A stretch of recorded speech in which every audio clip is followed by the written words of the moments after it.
আমি ঘুমের ভান করে রইলাম। এদিকে সিয়ামের দুষ্টুমি বেড়েই চলছে। সে আমার অনেক চেষ্টা করেছে, কিন্তু বয়স কম, আগে কখনো এইসব করেনি, তাই খুলতে পারছে না। কিছুক্ষণ পর আমিও আর নিজেকে সামলাতে পারছি না। কি করব? তার চোখে চোখ রেখে সবকিছু করে যাব, নাকি ঘুমের ভান করে সব শেষ করে দেব? কিছুক্ষণের মধ্যেই আমার হয়ে গেল। এবার আর সিয়ামকে ধাক্কা মারা ছাড়া কোনো উপায় নেই। সিয়াম তো নতুন কিছু বোঝে না, তাই ওর কানে কানে ফিসফিস করে বললাম, 2 মিনিট বিশ্রাম নাও, আর আমাকে ধরো, আমার হয়ে গেছে। এরপর সিয়াম আমাকে যা করল, সেটা শুনলে আমি শতভাগ গ্যারেন্টি দিয়ে বলতে পারি তোমাদের দাঁড়িয়ে যাবে। তাই ভিডিওটা শুরু থেকে শেষ পর্যন্ত দেখার অনুরোধ রইল। আমার নাম তিশা, বয়স 21 বছর, বাবা মায়ের প্রথম সন্তান। আমরা 3 বোন, 1 ভাই, আর আমি সবার বড়। আমার পরে ছোট ভাই, তারপরে বাকি 2 বোন। আমার বাবা একজন সফল ব্যবসায়ী, তাই আমরা সচ্ছল পরিবারের সন্তান। চাওয়ার আগেই সব পেয়েছি। 3 বছর হলো বিয়ে হয়েছে, কিন্তু বাচ্চা হয়নি, এটাই শুধু অভাব। আমার স্বামী, শ্বশুর, শাশুড়ি সবাই খুব ভালো। তবে দুঃখের কথা হলো, বিয়ের 3 মাস পরে ছুটি শেষ হয়ে যাওয়ায় স্বামী আবার সিঙ্গাপুরে চলে যায়। আর তারপরই শুরু হয় আমার এক নতুন জীবন।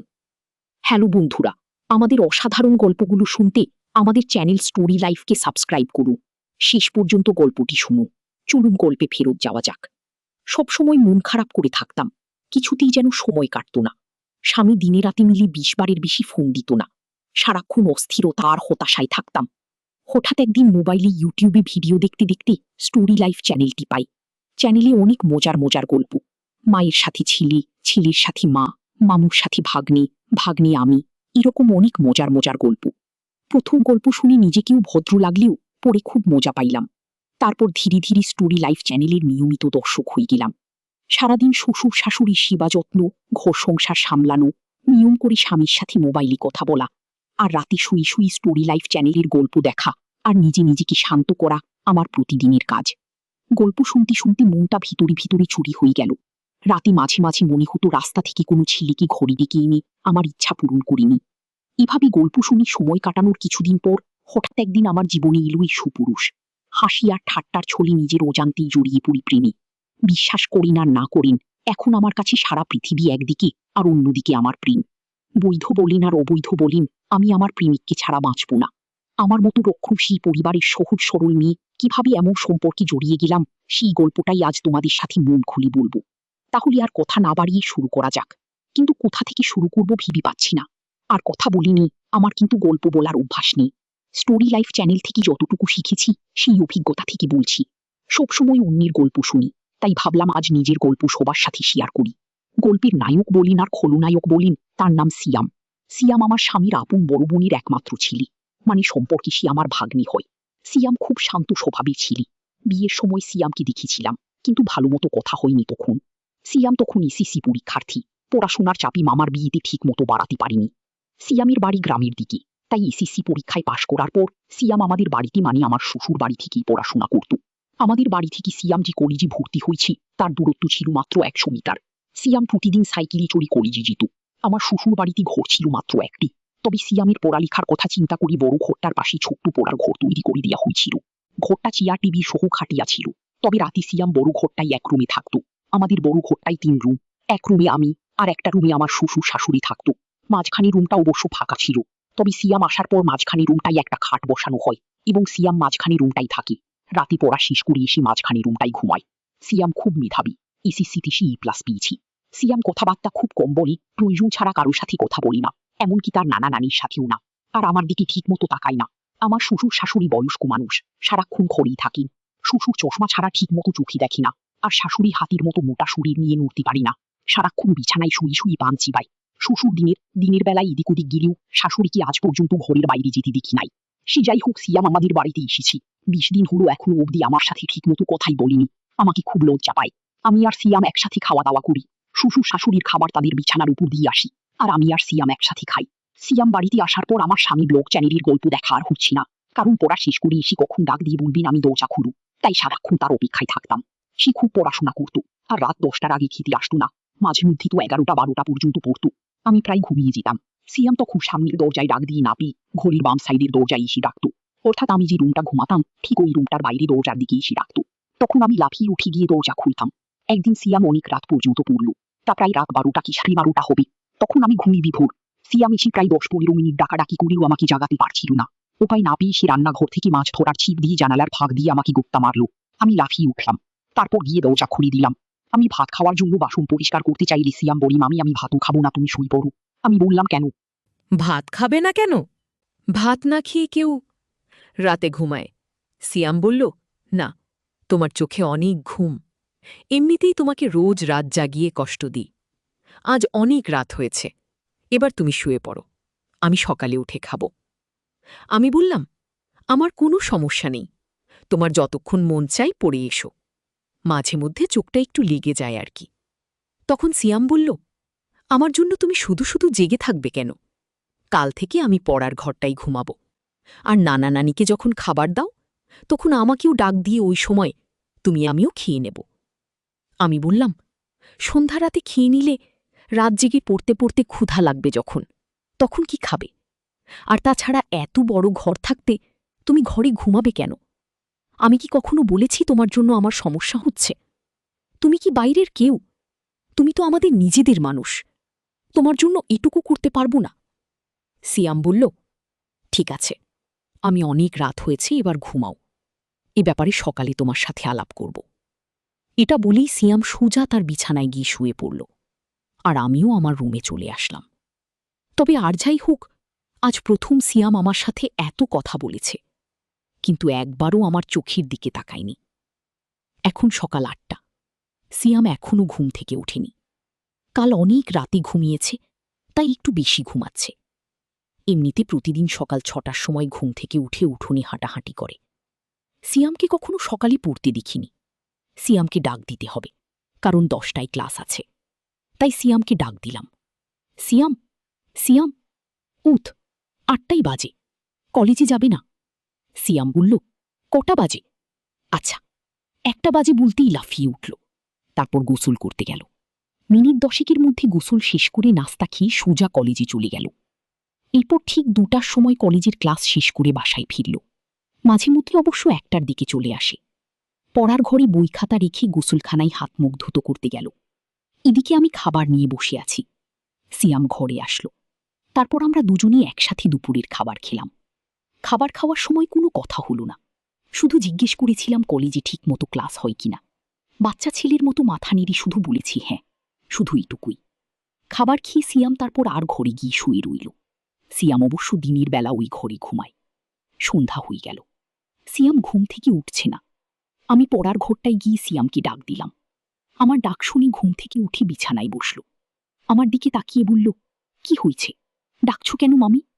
আমি বললাম, না, কিছু না, সন্ধ্যা হয়ে গেল, তুমি এখনো ঘুমাচ্ছ, পড়তে বসবি না? সিয়াম বলল, সন্ধ্যা হয়ে গেছে নাকি, দেখি কটা বাজে। সিয়াম পড়ার টেবিলে রাখা তার হাত ঘড়িটা টাইম দেখি গোসলখানায় হাত মুখ ধুতো করার জন্য চলে গেল। আমি তারপর আর ঘরে বসে রইলাম। হাত মুখ ধুতো করে সিয়াম পড়ার ঘরে আসলো। আমার দিকে তাকিয়ে বলল, তুমি এখনো এখানে, কি করার?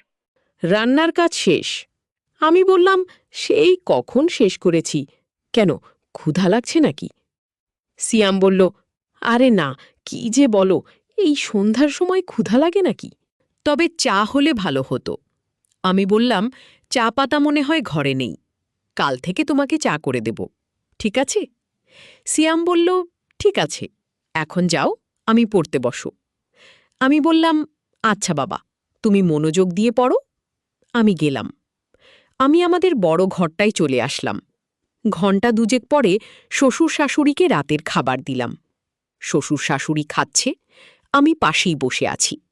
হঠাৎ শ্বশুর বলল, বৌমা, সিয়াম ঠিকমতো পড়ালেখা করে তো, তুমি একটু খেয়াল রেখো। আমি বললাম, বাবা, আপনি কোনো চিন্তা করবেন না, সিয়াম খুব ভালো ছেলে, তাকে পড়ার জন্য বলতে হয় না, সে নিজেই নিজের পড়া শেষ করে নেয়। শ্বশুর বলল, তা জানি, কিন্তু তারপরেও আমাদের দায়িত্ব আছে না। আমি বললাম, সিয়ামকে নিয়ে আপনাদের কোনো চিন্তা করতে হবে না, আমি সারাক্ষণই তার সাথে সাথে আছি। আর বাবা, কাল সকালে সিয়ামের জন্য দোকান থেকে চা পাতা নিয়ে আসবেন। সিয়াম আজ সন্ধ্যার সময় চা চেয়েছিল, আমি বলছি কাল থেকে দেব। শাশুড়ি বলল, সিয়ামের বাড়িতে সবাই চা খাওয়ার অভ্যাস, আমি একবার তোমাকে বলবো বলবো বলেও ভুলে গেছি। তোমার শ্বশুরের আনার দরকার নেই। বাজার সদাই যা লাগে এখন থেকে সিয়ামকে দিয়ে নিয়ে আসবি। সিয়ামকে সকালে আমি বলে দিব। আর বৌমা, সকালে নাস্তা করার সময় আমাকে মনে করিয়ে দিও, আমি সিয়ামের সাথে কথা বলবো। আমি বললাম, ঠিক আছে মা। আমি তাদের খাওয়া শেষ হওয়া পর্যন্ত বসে রইলাম।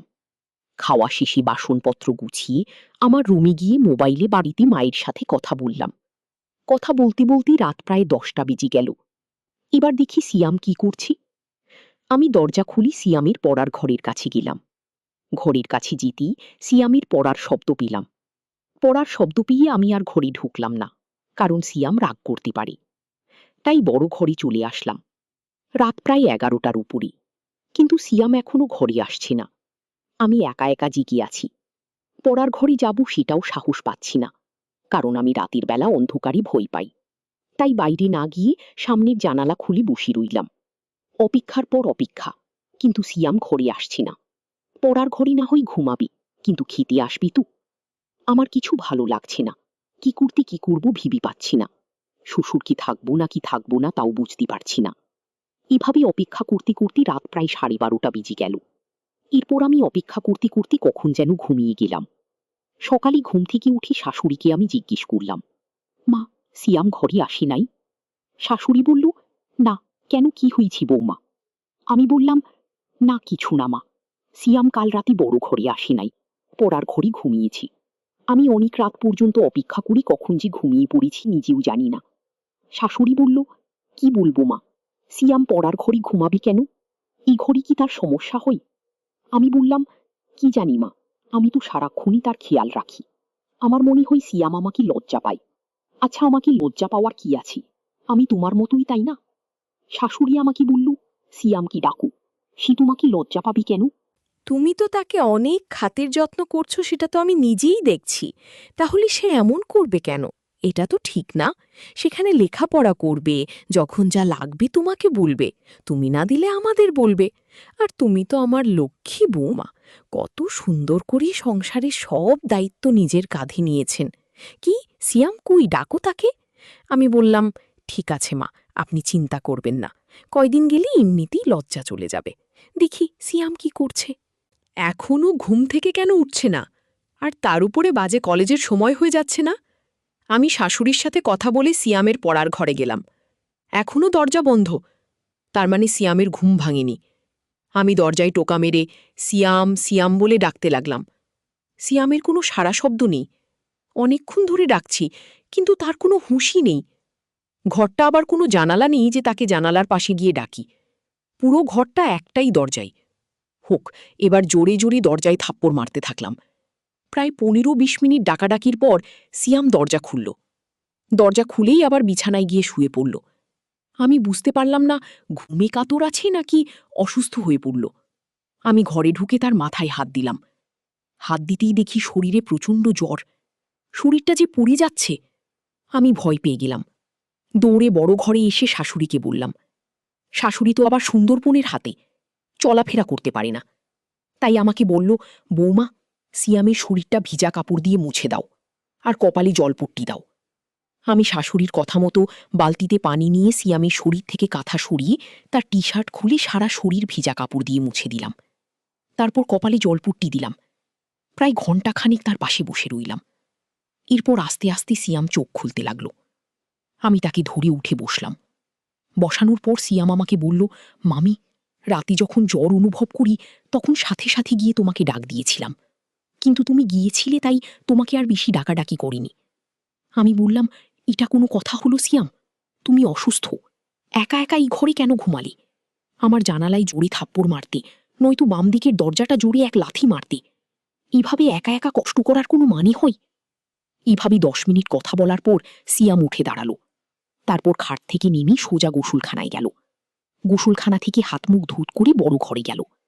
সিয়ামকে বটঘরে যেতে দেখে আমিও বটঘরে চলে গেলাম।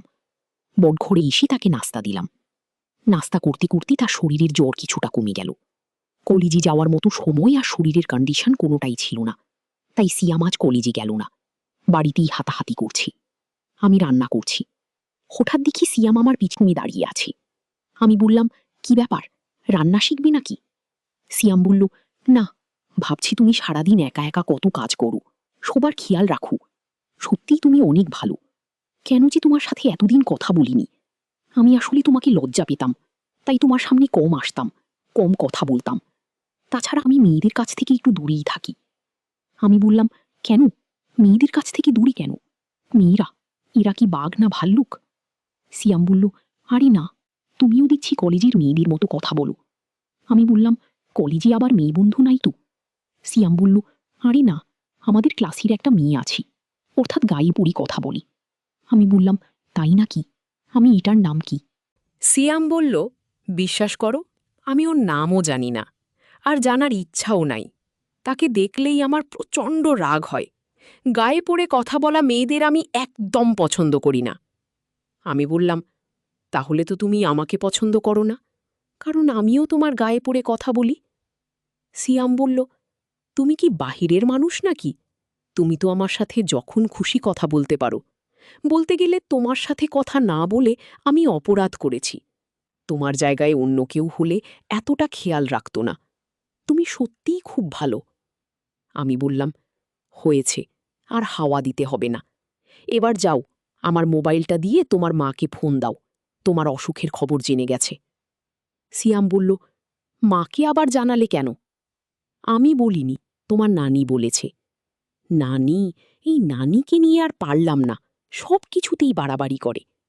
সিয়াম আমার রুমে চলে গেল। আমি রান্না শেষ করে গোসলখানায় গেলাম। গোসল শেষ করে শ্বশুর শাশুড়িকে দুপুরের খাবার দিয়ে আমি আর সিয়াম একসাথে খাবার খেলাম। দুপুরের খাবার শেষ করে সিয়াম পড়ার ঘরে চলে গেল। আমি বাসনপত্র গুছিয়ে দেখি সে বড় ঘরে নেই।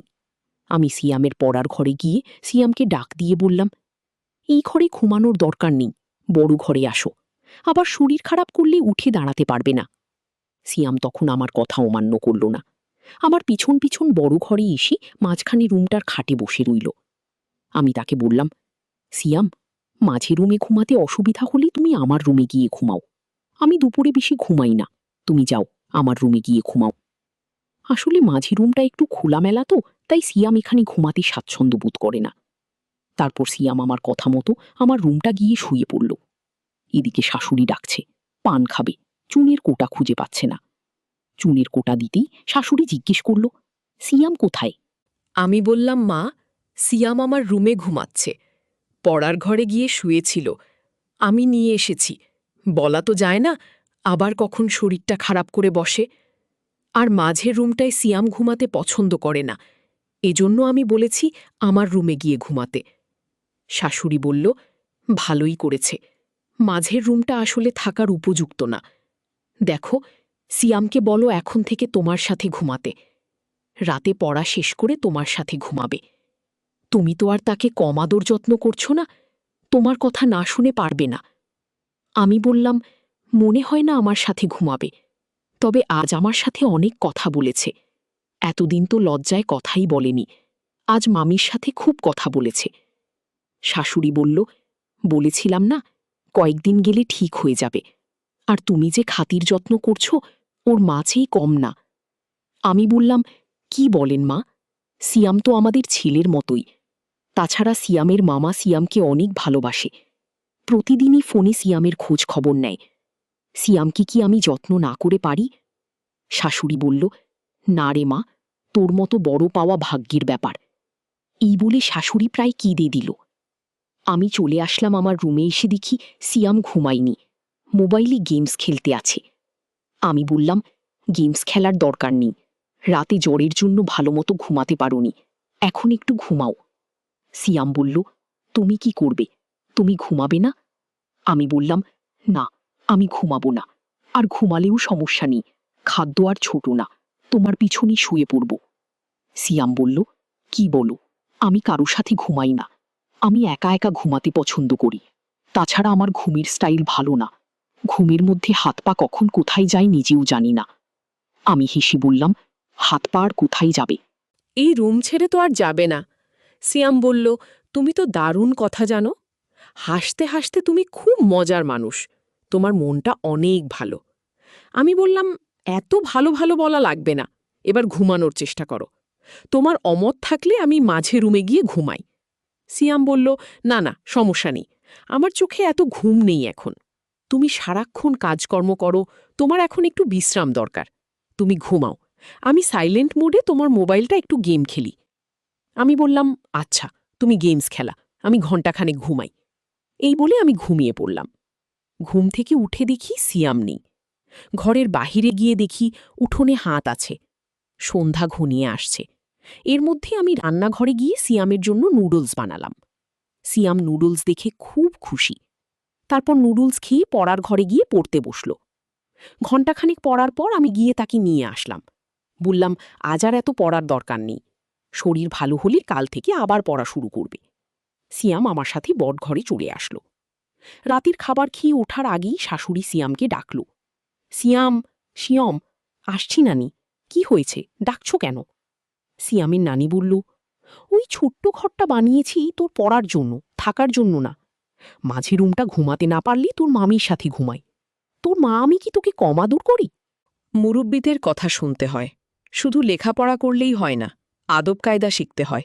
সিয়াম বলল, ঠিক আছে, তুমি ঘুমাও, আমি মামির সাথে ঘুমাবো। শাশুড়ির সাথে কথা বলে সিয়াম যখন মাঝে রুমের ঘাটে বসল, ঠিক তখনই হঠাৎ তার শরীরটা আবার আগুনের মতো গরম হতে লাগল। শরীরটা যে পুড়ে যাচ্ছে।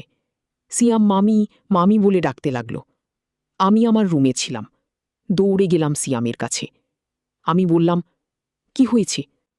সিয়াম বলল, মাম, দেখো, আমার শরীরটা আবার গরম হয়ে যাচ্ছে, শরীরটা যেন কাঁপছে। আমি বললাম, ঠিক আছে বাবা, তুমি বসো, আমি তোমার শরীরটা ভিজা কাপড়ে মুছে দিচ্ছি। আমি শাশুড়িকে বললাম, মা, সিয়ামের আবার খুব জ্বর এসেছে, শরীরে আগুন ধরার অবস্থা।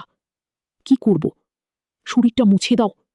আর দেখো, তোমার শরীরের ওষুধের কোটায় প্যারাসিটামল ট্যাবলেট আছে, খাইয়ে দিয়ে তোমার সাথে নিয়ে শুইয়ে দাও।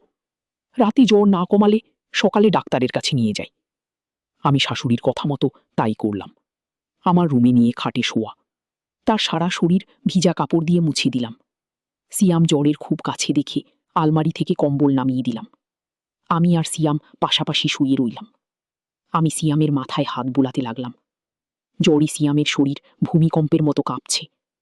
তার কাঁপুনি দেখে আমি তাকে জড়িয়ে ধরলাম। তারপরও যেন কাঁপুনি থামছে না।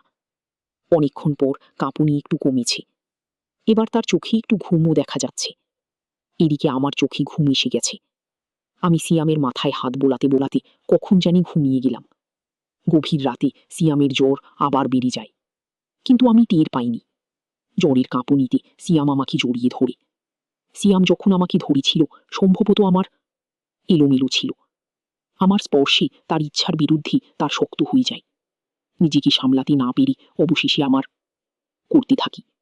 আমি প্রথম প্রথম কোনো কিছু টের পাইনি। সিয়াম যখন কিছুক্ষণ আমি টের পাইলাম, কিন্তু সিয়ামের জ্বর বুঝতে পেরে আমি আর কিছু বললাম না, জেগেও ঘুমানোর ভান করলাম। তবে কথা সত্য, এতদিন আমি যাই করেছি, বলেছি না কেন, আমি সিয়ামকে কখনো অন্য চোখে দেখিনি। সিয়াম আসার পর আমার রুটিন চেঞ্জ হয়ে গিয়েছিল, জানি না কেন। তবে সিয়ামকে নিয়ে নিয়ে আমার কোনো অন্য মানসিকতা ছিল না। তার প্রতি আমার যতটুকু দায়িত্ব, কর্তব্য ছিল, আমি তার সবটুকুই পালন করার চেষ্টা করেছি। প্রত্যেকটা মেয়েরই কিছু কষ্ট থাকে, তাই বলি সব জায়গায় সবার সাথে সবকিছু করে না, ভাবিও না। যাই হোক, আমি ঘুমের ভান করে রইলাম। এদিকে সিয়ামের দুষ্টুমি বেরিয়ে চলছে। সে আমার অনেক চেষ্টা করেছে, কিন্তু বয়স কম, আগে কখনো এসব করিনি, তাই খুলতে পারছি না। কিছুক্ষণ পর আমিও আর নিজেকে সামলাতে পারছি না। কি করব? তার চোখে চোখ রেখে সবকিছু করে যাব, নাকি ঘুমের ভান করে সব শেষ করে দেব? কিছুক্ষণের মধ্যেই আমার হয়ে গেল। এবার আর সিয়ামকে ধাক্কা মারা ছাড়া কোনো উপায় নেই।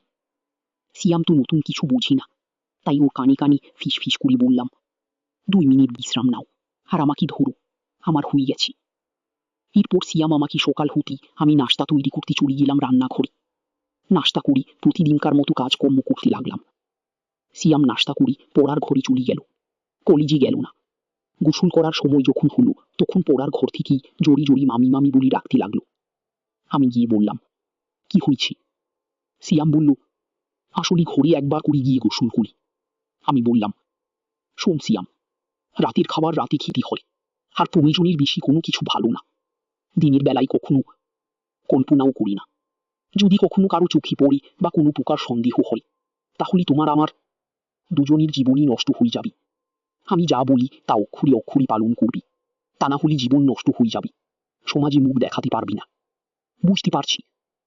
সিয়াম মাথা নাড়িয়ে বলল, হ্যাঁ বল। তারপর থেকে সিয়াম আর কোনোদিন দিনের বেলার জন্য বায়না ধরেনি, আর আমার কথার বাইরেও যায়নি। আর আমি তখন থেকে নিয়মিত পিল খেতে থাকলাম। এভাবেই চলছে মামি ভাগ্নে। গত 3 বছর ধরে আমরা করে যাচ্ছি। এর মধ্যে আমার স্বামীও একবার বাড়িতে এসে গেছে, কিন্তু কোনো প্রকার সমস্যা হয়নি। যদি সিয়াম আমার কথা মতো চলি, তাহলে ভবিষ্যতেও কোনো সমস্যা হবে না। সারা জীবন আমাদের সম্পর্ক থাকবে।